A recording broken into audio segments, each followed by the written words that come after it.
But just to get the gauge of the room, Johnny Juan, as Shelby introduced me, to get an idea, how many people have heard me speak before, or else this is your first time? Okay, that should have been everybody. Just making sure everybody's paying attention, because if you ate that cheesecake, it's putting you to sleep too.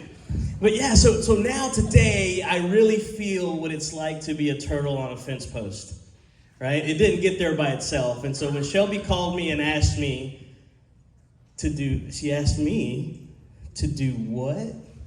It's like, okay, you know what? Let's do it. Because the fact of the matter is, and you don't have to answer this question, especially if you're with your boss, but if you had no fear and you had total faith and you wanted to do, and you knew that beyond a shadow of a doubt that what you were going to do in life, there was no way for you to fail, what is it that you would be doing? I gave a talk to some realtors the other day, and I asked them, how many in 5th grade answered the question, what do you want to be when you grow up? And none of them said realtor. Can you believe that? None of them said loan officer. None of them said, but if you knew that it was impossible for you to fail, what is that for you? And so only you can answer that, because I heard it this way. Every single one of us has a special gift and a talent and a desire that's been embedded deep in your DNA. Right? It's your work. That's your fingerprint. That's your blueprint for this life. And until you finish what it is that you were put on this earth to accomplish, you can't die. That's the way I feel about it. So my faith over fears. I'm a big acrostics guy. Anybody else do acronyms? Faith for me stands for anything I trust him. Right? For anything I trust him. Fear, I heard it this way, false evidence appearing real.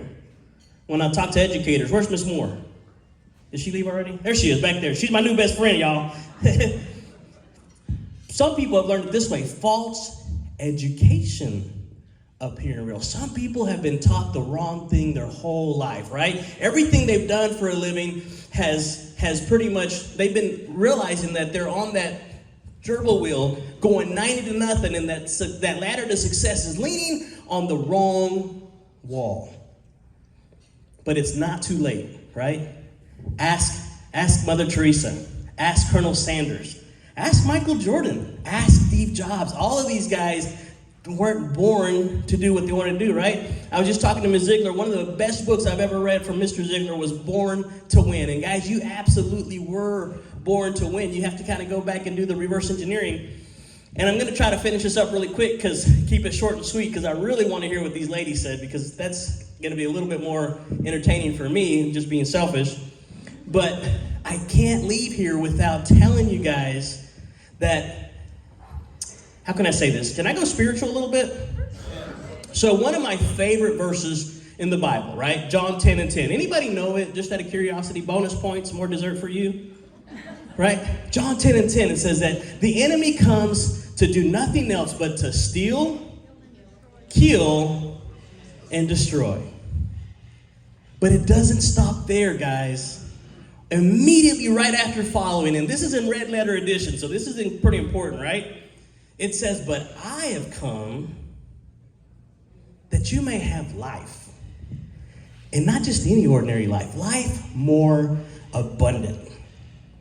And that's what I want to talk to you guys about today, because there is an abundant life waiting for you. And all you have to do is conquer your fear. And when you really understand that there is one person that's already mapped out, he's already ordained all your footsteps, and all you have to do is have the faith and the courage to step out of your comfort zone and take that step of faith, even though you can't see the second step, I promise you, he will not fail in showing you the second step. But he won't reveal it to you until you take that first step. But once you overcome that fear, that false evidence appearing real, you'll have the faith to realize, I didn't die. Everything's okay. It's not as bad as it seems, right? That I've come that you may have life and life more abundantly. That life is another acronym. Living in freedom every day. How do you really want to live? Imagine if you could wake up every morning knowing that it's impossible for you to fail. You're going to go out and meet a new client that's going to give you a contract. You're going to get a new insurance policy. You're going to get a new client. You're going to get a new student. You're going to get a new, whatever it is. And they're waiting on you. If you go back really, really early on in the book, it says, give, and it shall be given to you. How? Pressed down, shaken together, and running over. Guys, that's what this abundant life is, living in that perpetual overflow, because you decided to step out of your comfort zone and forget the fear. Forget the fear, right? You overcame your fear, and now you're putting all of your faith in the one that created you to do exactly what it is that you were born to do. There's other people waiting on you to step into your greatness that's going to unleash and give them permission to do it for themselves. And that's where it becomes generational. Your children are watching you. They're going to pick up more than you instruct. They don't do right? How many do as they're told? They do as you do, right? So I think Mountain Dew stole this. Do the do. Nike, just do it. Forget about the fear. It's false. It's not real. Step out and do it, because on the marketing side of it, there's people just waiting for you to do it. Whether it's a business, if there's any single people in the room, I promise you, she's out there, he's out there. Don't be afraid. Even if they're really pretty, really handsome, and even if they don't have hair, go for it. Go for it, right? So don't be afraid for your marketing, for your business. Try it. What's the worst that can happen? Truthfully, what's the worst that can happen? You have to start over, right? In life, you never fail. You either win or you learn. And when you take that mindset into your marketing approach, you just learned a new way on how not to do it, right? That's how the whole light bulb thing started, right? How many thousands of tries? Well, give it a shot. Wayne Gretzky said that you miss 100% of the opportunities you don't take, so take your shot. That's all I really wanted to share with you guys. But yeah, absolutely. When you start to faith your fears, and if you want to catch up with me on social media, just put that hashtag in. Faith your fears Friday. I do it every Friday. I'm going to do one tomorrow. I'm starting doing them live.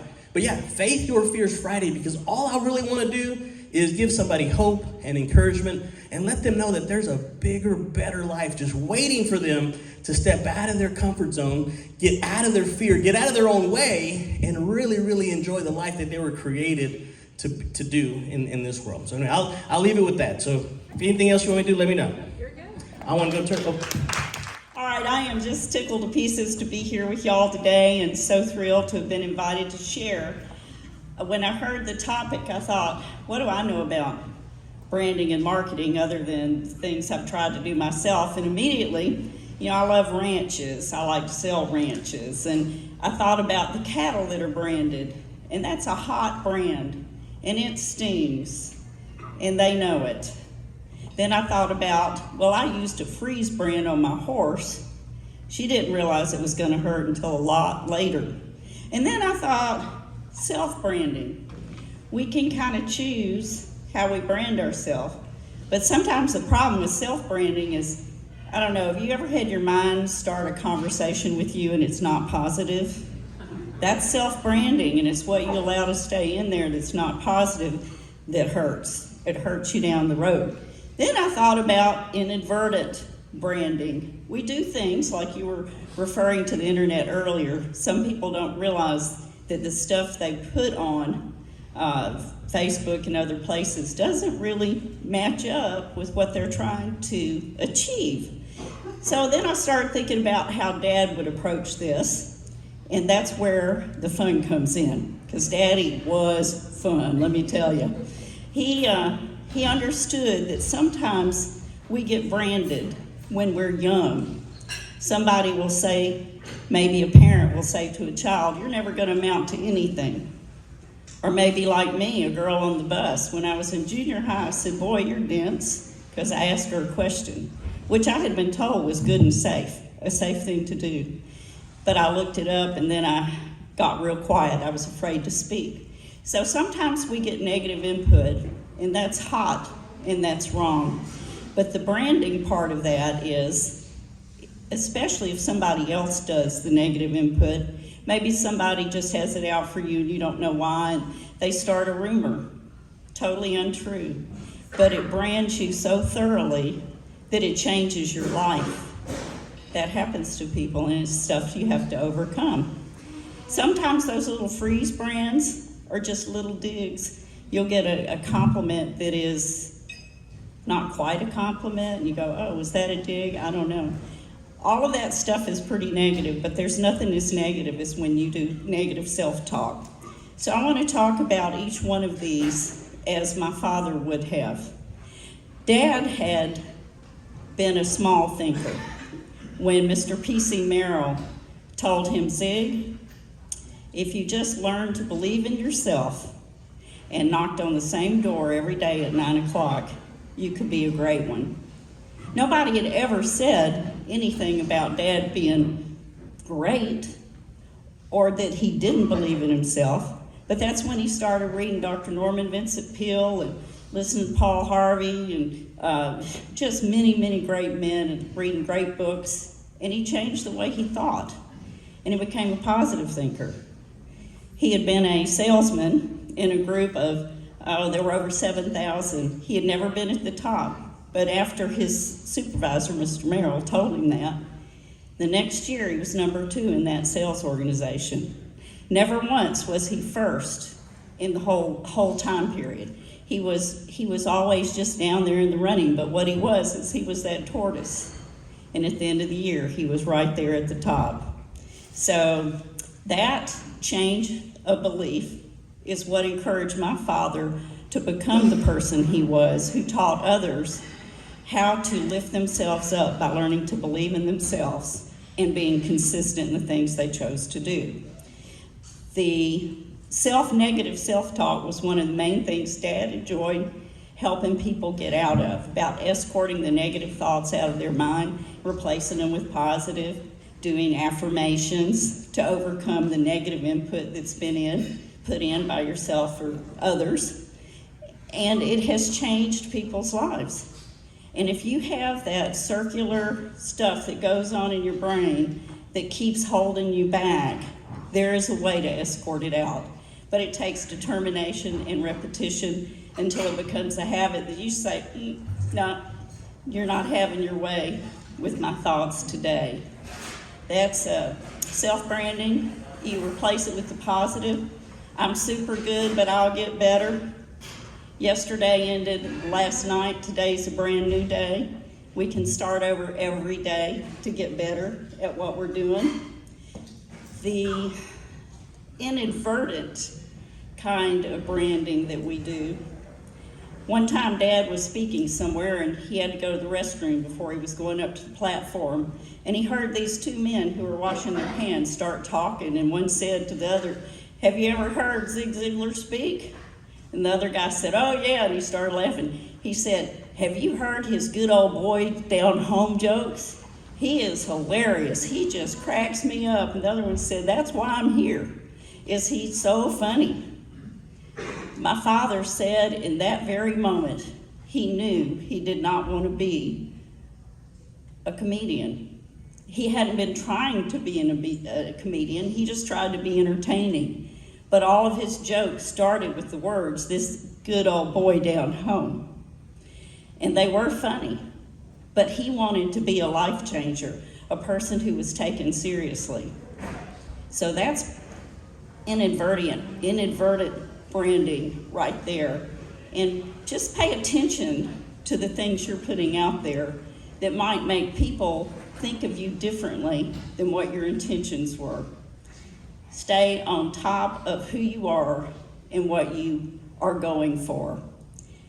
Make sure that you're doing what you planned on and it's going to achieve the result that you want.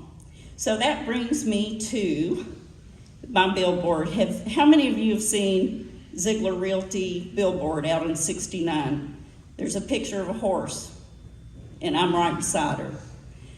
That was well thought out because I really prefer selling rural land, rural homes, horse properties, ranches, cow-calf operations, because I love the outdoors and I love everything that lives in it. And that's what I prefer. Now, I won't get upset if you want me to list your house. I'm happy to do that, and I can, but I hope it's in the country and has a pond or two and some livestock running around. And that was the impression I wanted to give, because I'd rather be in mud boots than high heels. I really can't even wear high heels anymore, so that's not a true issue. But it was very purposeful because I thought long and hard about why I wanted to sell that kind of real estate and who I wanted to be my clients and where I wanted to do it. And my father's the one who started me on that track so many years ago, because he was a person who did the believing included the seeing. When we were little, we would go look at land. Dad always wanted to buy land. And we'd get out there on whatever property it was, and he would say to us, I had two older sisters, my brother wasn't born yet, and he'd say, look at that, girls, there's a big pasture for your horses. We had a tiny pony at the time. And we're gonna build a big barn and a beautiful white fence, and look, there's a pond. We can get a little boat and go fishing, and we'll put the house right here, and Dad will build y'all a swimming pool. And this was the kind of stuff that I was raised with. The bigger picture, the thing you can't see. And when I go to a piece of land, that's what I see. I see what it can be, not what it is. And I hope that when you begin to look at yourselves, you start to see what you can be, not what it isn't yet. Because if you pursue it, if you believe in it, and if it's the right thing, which by the way is the number one start to doing the right kind of marketing. Daddy always said, if you're not the right kind of person, it won't work. For years I said, Dad, what's the right kind of person? I don't understand. But it was all about the integrity that you carry with you. It was all about the spirit. How many love Johnny Juan? Because he's always happy. He's glad to see you. He's got something positive to say. I mean, when people see Johnny, they run hug him. And it's because he has that attitude of just being open and available to everybody. That's a choice. And it may not be comfortable to start with. Y'all would be really amazed to find out Ziglar was an introvert. People would say, Julie, was he the same at home? I said, no, he didn't run back and forth and get down on one knee and point his finger at an audience or anything. He was studious. He studied all the time so that he would have the right things to share with the people who needed encouragement. He always said encouragement is the missing ingredient in too many lives. And that's what we need to be for each other as encouragers. That's what your clients need from you, is that positive word. We know how we run from the people who don't have the positive word, never have the positive word. We're drawn to people who are givers, who are encouragers, who are honest. Daddy said, you know, people will do business with you if they like you, but they'll refer business to you if they trust you. You know, there's a big difference. Somebody might ask me, do I know anybody who's a ditch digger? And well, yeah, I met a guy the other day. I don't know anything about him, but that's what he does. And then there's oh yeah, I had so-and-so come and dig this amazing trench. Here's his number. It's a faith thing, it's a trust thing, and it all starts with the relationships. Nobody's more uncomfortable than me at a networking thing, because we're supposed to network. It's just, I don't know, I'm not shy either, am I? But it's sometimes difficult because it's just not what you're used to doing. Self-promotion can be the hardest thing in the world. But when you do it in the right way, with the right heart, with the right intention, when you know that other people are going to be helped, then things begin to work out for you. I know for a fact that the most important thing is for you to be yourself. Daddy used to have people come up to him and say, Zig, I want to be just like you. I want to get on the big stage and I want to do this and that. And he'd say, son, I need to let you know, you'll be a horrible failure if you try to be just like me. You can be the best you can be, but you make a pretty poor me. You need to concentrate on being who you are and make it your own.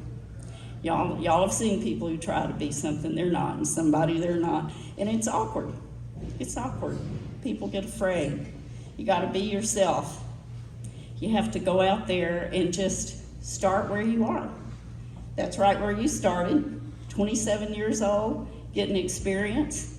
We have classes for that. We have speaker classes. We have, things just aren't natural to people. And I got to tell you, the first audience I ever had to speak in front of, there were just 18,000 people there. But my dad would be the first one to tell you, a small audience is way harder than the masses, because you have a lot more people who are apt to be positive towards you in a great big group, and you can't see them anyway because of the floodlights. But what I want to leave y'all with is, the point is, in following up on a little bit of what Johnny said, if you're willing, if you're available, and if you're obedient to do what the Lord has put in front of you, you will go far. You will go far in the place He has for you. Whether there's little money in it, but there's a ton of love and satisfaction and gratitude and contentment, that is worth more than any amount of money. But when you're doing what He puts in front of you, and at first I asked my pastor, because I was having trouble deciding, well, what's my purpose? We all have that question. What's my purpose? He said, Julie, don't you think your God is quite big enough to put your purpose directly in front of you? The only question is, Julie, are you going to be available, willing, and obedient? That runs through my head every time I'm invited to speak. Are you going to be available, willing, and obedient? Just see if it's Him. When you get asked the question, not everything we're invited to do is. But that should be the first thing. Is this an opportunity? Is this an opportunity I'm going to pass up if I say no? Is this an opportunity that's going to sink me if I say yes? But for me, it comes down to, is it His will? And did He put this in front of me? And I have had some great experiences because that's exactly what's happened. I've learned to say yes every time I can. All right, thank y'all so much. Part of what our firm does is political consulting and strategy. We're about a three-legged stool. We have political strategy, government affairs, and the third leg is business growth consulting. And a portion of that is small business growth consulting. How many people in this room either own a small business or is in charge of marketing for a small business? Awesome. And I'll say, just to further define that, small business can be up to $40 million in revenue, depending on the industry. Around our area, we kind of stick to about a $5 million revenue is what we define, but just FYI, in case not everybody thinks of their business as small business, but it really is a pretty broad category.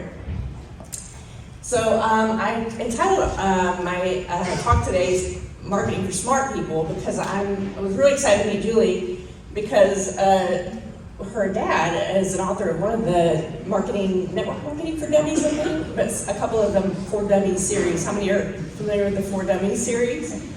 I always thought that those were really for smart people series or for busy people series, because we just need to drill down with a simple version of whatever you're trying to talk about. So, like the marketing objective today could be understanding principles of marketing. So we could talk about the 4 Ps and SWOT analysis and market segmenting and persona identification. So I want to simplify a lot of that for you. I'm a small business owner. We love business owners and entrepreneurs because we know you guys are the hardest working people in the world. You have a lot of weight on your shoulders. You're trying to keep employees employed, and you have sort of the rock in your shoe at night. You're trying to sleep at night, just trying to keep everything afloat. It's overwhelming, but we love to help people make a plan for that. So really, your real objective, does anybody have a guess, when your objective is marketing, is you want to increase your sales for your business. And a lot of what we talk about our business clients is we actually use Donald Miller's, if anybody's familiar with Donald Miller in here, airplane approach, symbol for your business. So if you look at your business as an airplane, your overhead is sort of the body of the plane, your wings, your products. Your engines are your sales and marketing. So you need those engines going to keep your plane in the air, flying far and fast. So not only that, is we need to create sustainability for your business. So you want to keep your business alive in 5 years. Even though you love what you're doing, you love your products and services, you love your clients.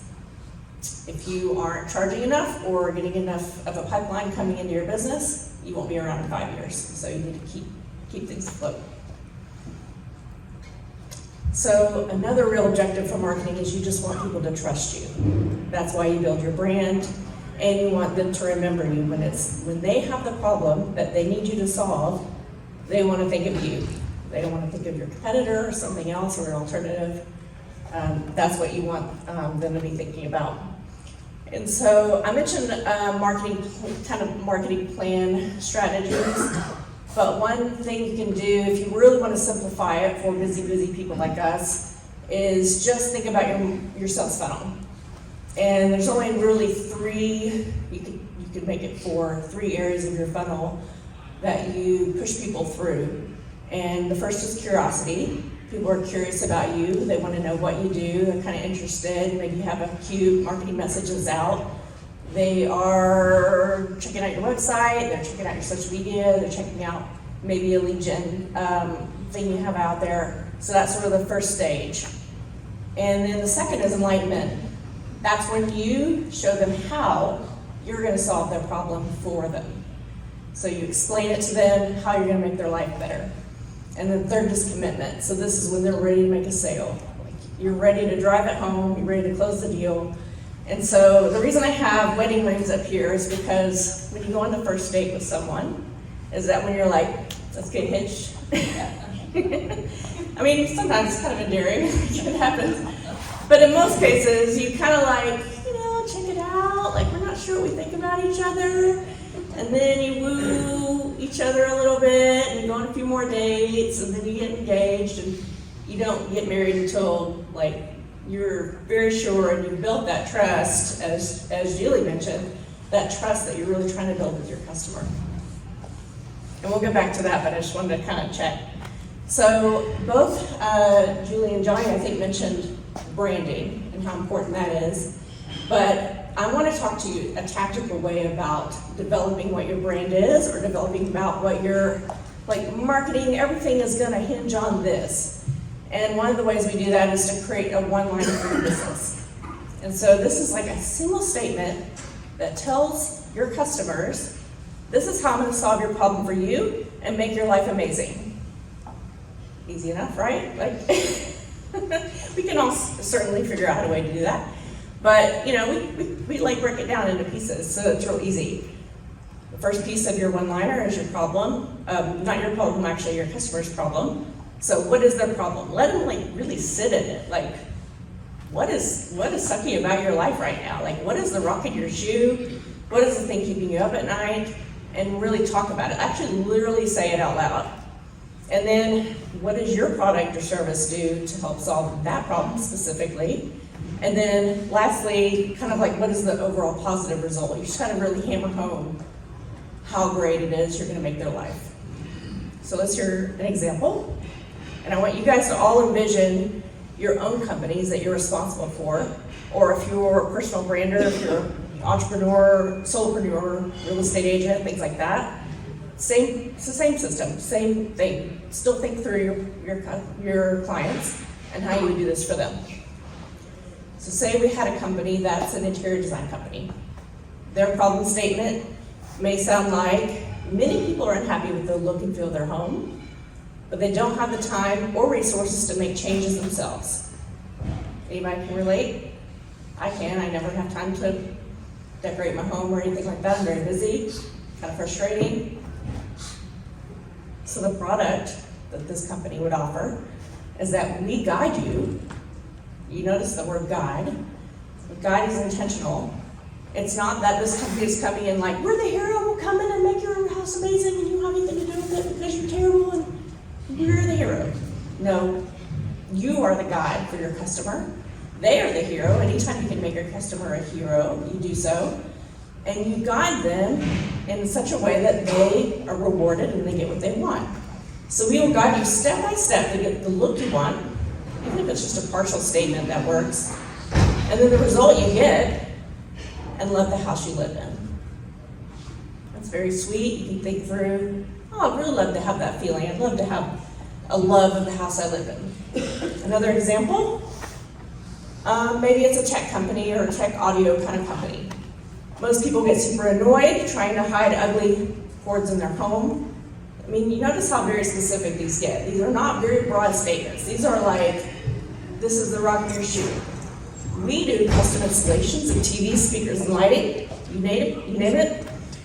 So, result, people can have beautiful homes they're proud of and easily control everything from an app. That sounds awesome. And another way, so this is sort of like how somebody may write that statement. You see how it's in different colors. There's your problem, your product, and your result. So we practice what we preach. CWJ does the same exercise for our very small business portion of our company. And so our one-liner is, most business owners are passionate about their products and services, but their business strategies are failing them. They struggle to survive, much less thrive. CWJ Strategies can help you develop an unstoppable plan to help you grow your revenue and profits so you can do what you love and make money doing it. So you're sort of bringing your customer through this whole journey. And so I'm not saying that you would use your one-liner as like you literally put that statement on your website, although many people do and it works really well.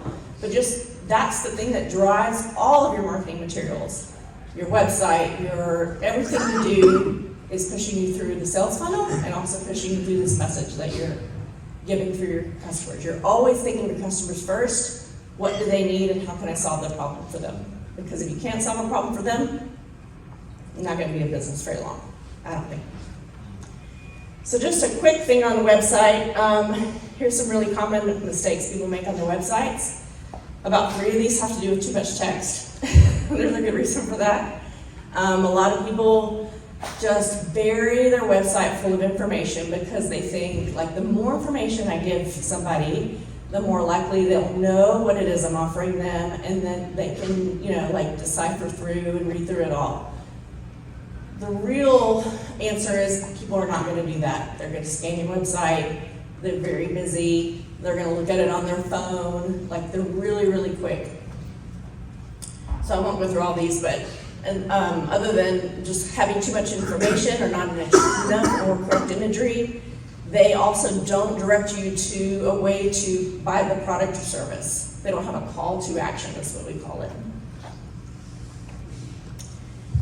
So one of the frameworks we follow offers something called a grunt test.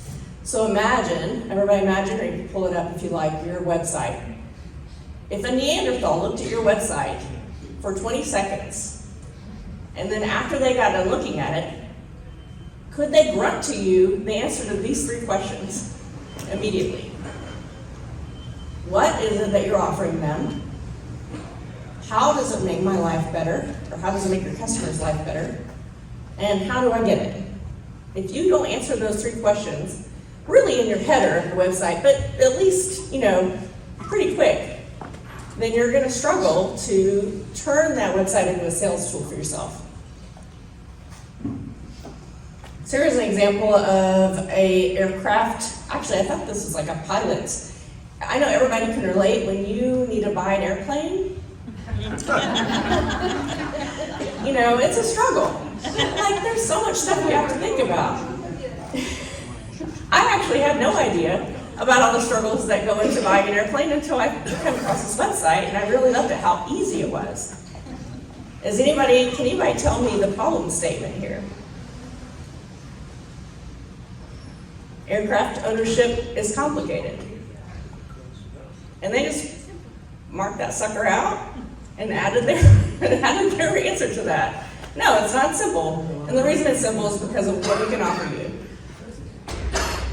We make sure that the only thing our clients have to take care of is their drive to the airport. Now you're imagining yourself, gosh, how easy it is for me to have a private airplane. All I have to do is hire this company. Man, whatever they charge, add an extra 20 grand to it because, man, they're making my life so much greater. And then we will be your guide and source for aircraft management, aircraft sales, and acquisitions. Now, I think this company is really like a pilot, a group of pilots. And I would not, until I saw the way that they're structuring this, thought that there was so much that goes into an airplane management kind of company like that. So another page of this site really kind of goes into that statement that we were just talking about, your one-liner. You shouldn't have to be distracted by the hassles of aircraft ownership. You're right, I shouldn't. We do deep, in-depth marketing research, track records, and maintenance for your plane. Wow. And we're this ISBAO accredited operator pilot, which means your safety is unquestionably our first priority. So all this is really giving me the warm fuzzies. I'm ready to buy an airplane. And not only that, is they really get you almost immediately a step-by-step plan, because I'm, at this point I'm like, sign me up, how do I do it? That's the part that a lot of people forget to add. How do I do it? They'll just be like, you love us, right? Call us sometime and we'll explain later. No, you can go ahead and tell them how they can do it. So they give you a step-by-step plan. Let's meet. We'll listen to you. Similar to how we started working with our very first client. We'll listen to you, like, even though we're a big large company now, just pretend you're our very first client. We care about you. We'll evaluate the option. We'll make whole or partnered ownership simple. And number 3, get started on your customized plan. You can now relieve the stress of missing out. Just all very nice things. And then in the button, I don't know if you can read it, just says build your plan. So it actually just gives you a button to click. That's your call to action button. CTA is what we call it. We take care of the details so you can enjoy the success of your business and your time at home.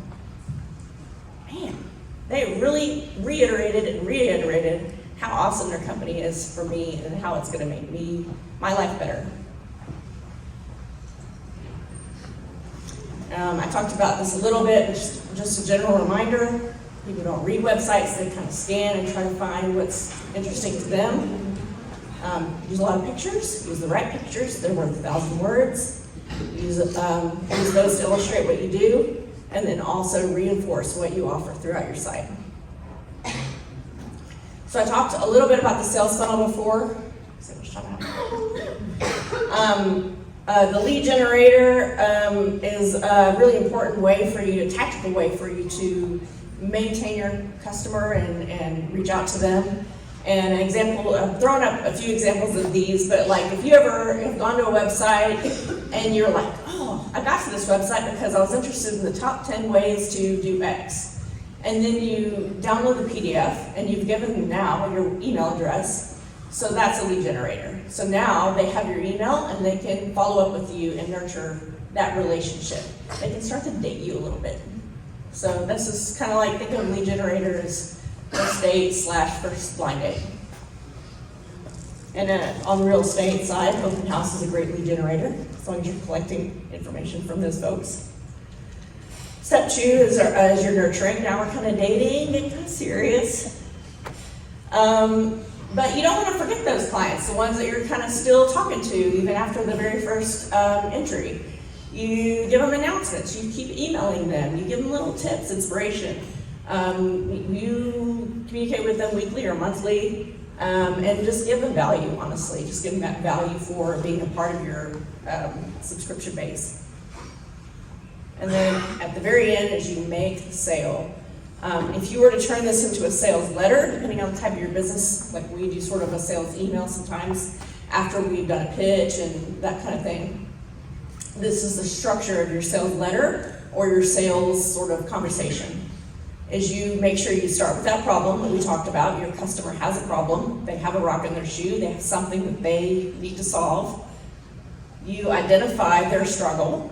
You really at this point, it's a sales, so you really drive it home.